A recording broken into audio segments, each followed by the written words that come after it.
How to watch Telegram movies without downloading.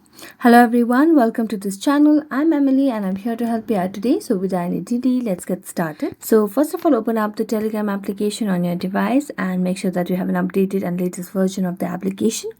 Also, make sure that you logged into your account. After logging into your account, tap on the three lines at the top left corner of the screen, then tap on the settings icon over here. Then scroll down and tap on data and storage. So here you'll be able to see the option of reset automatic download settings. So just tap on reset auto download settings and then tap on reset. So here you'll be able to see that the media will be downloaded automatically when using mobile data, when connected to Wi-Fi, and when roaming. You can turn it off if you do not need it, but generally you can turn it on as well. So here in this way you can watch your Telegram movies for which you do not even have to download the movie. You can watch it directly in your gallery. So thank you so much for watching this video. If you enjoyed watching it, don't forget to like, subscribe and hit the bell notification for more updates. That's it for today. See you next time.